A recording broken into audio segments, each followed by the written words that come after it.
के सबसे बड़े लोकतांत्रिक देश हिंदुस्तान में पहली बार G20 जैसे बड़े अंतर्राष्ट्रीय सम्मेलन का आयोजन किया गया, जिसमें अमेरिका, रूस, चीन, ब्रिटेन जैसे दुनिया के कई बड़े देशों के दिग्गज नेताओं ने शिरकत की, जिसकी वजह से मोदी सरकार के लिए ये सम्मेलन किसी बड़ी चुनौती से कम नहीं था। लेकिन वो मोदी ही क्या, जो बड़ी से बड़ी चुनौतियों से भी चुटकियों में निपटना ना जानते हों। उनकी सरकार ने इतना बड़ा अंतर्राष्ट्रीय सम्मेलन आयोजित करवाकर पूरी दुनिया को भारत की ताकत का एहसास दिला दिया। तभी तो G20 का आखिरी पड़ाव आते आते दुनिया के तमाम बड़े नेता भी देश के प्रधानमंत्री के मुरीद हो गए और दिल खोलकर उनकी तारीफ करने लगे। राजधानी दिल्ली में हुए G20 शिखर सम्मेलन की सफलता की चारों तरफ तारीफ हो रही है।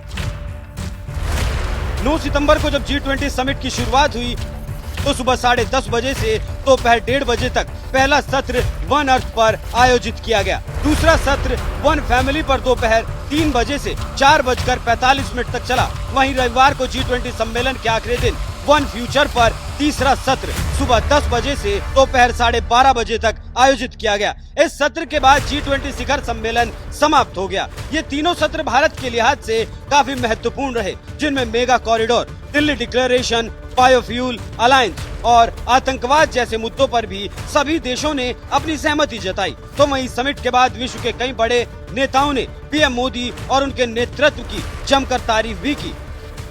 तुर्की के राष्ट्रपति रेसेप तैयब एर्दोगन ने इस बैठक के बाद कहा, मैं G20 की बेहद सफल अध्यक्षता के लिए भारत को धन्यवाद देता हूं। मुझे, मेरी पत्नी और पूरा तुर्की प्रतिनिधि मंडल की मेहमान नवाजी के लिए पीएम मोदी को धन्यवाद देना चाहता हूं। G20 शिखर सम्मेलन के पहले सत्र में हमने उन पर्यावरणीय चुनौतियों के बारे में बात की जिनका सामना हमारा ग्रह वर्तमान में कर रहा है। जलवायु परिवर्तन, जैविक विविधता को नुकसान और व्यापक प्रदूषण और आयाम चुनौतियों की एक तिकड़ी है, जिसे हम अब और भी अधिक गंभीरता से महसूस कर सकते हैं। फ्रांस के राष्ट्रपति इमैनुअल मैक्रों ने G20 समिट के बाद एक बयान में कहा, मैं पीएम मोदी को धन्यवाद देता हूं। भारत ने G20 की अध्यक्षता के दौरान एकता और शांति का संदेश देने की पूरी कोशिश की, जबकि रूस अभी भी यूक्रेन पर अपनी आक्रामकता जारी रखे हुए है।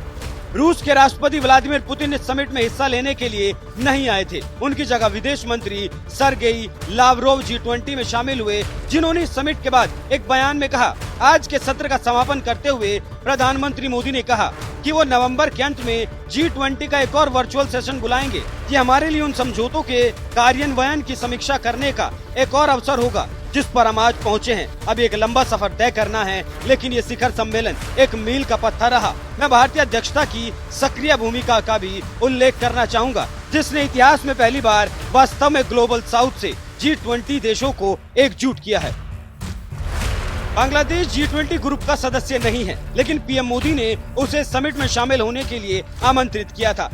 इसीलिए प्रधानमंत्री शेख हसीना इस समिट में हिस्सा लेने के लिए भारत आई थी। उनके साथ बांग्लादेश के विदेश मंत्री अब्दुल मोमिन भी भारत आए थे, जिन्होंने समिट के बाद जी भर के पीएम मोदी की तारीफ की और एक बयान में कहा, प्रधानमंत्री मोदी के नेतृत्व के कारण ही दिल्ली डिक्लेरेशन पर सहमति बनी और उनकी गतिशीलता और व्यक्तिगत करिश्मा के कारण ही हो सका है। हर कोई घोषणा पत्र पर सहमत हुआ। इस बात को लेकर काफी संशय था कि क्या कोई घोषणा पत्र होगा, लेकिन मुझे भारतीय नेतृत्व को धन्यवाद देना चाहिए, जिन्होंने उत्कृष्ट काम किया।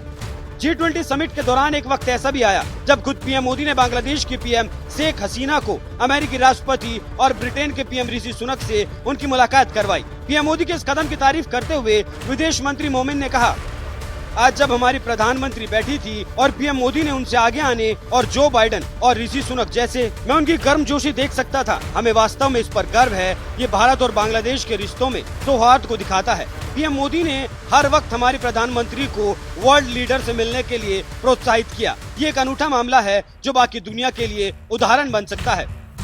भारत में हुए G20 सम्मेलन में आए विश्व के दिग्गज नेताओं के बयान बता रहे हैं कि देश के प्रधानमंत्री नरेंद्र मोदी के नेतृत्व में विश्व गुरु बनने के रास्ते पर देश चल पड़ा है। तभी तो फ्रांस के राष्ट्रपति इमैनुअल मैक्रों, बांग्लादेश के मंत्री अब्दुल मोमिन, रूस के विदेश मंत्री लावरोव जैसे बड़े नेता तो मोदी की तारीफ कर ही रहे हैं। जिस तुर्की को पड़ोसी मुल्क पाकिस्तान अपना दोस्त बताता फिरता है और कश्मीर मसले पर उसका साथ पाकर नाचने लगता है, वो तुर्की भी इस बार मोदी का मुरीद हो गया। तभी तो तुर्की के राष्ट्रपति रेसेप तैयब एर्दोगन खुद समिट में हिस्सा लेने के लिए भारत आए।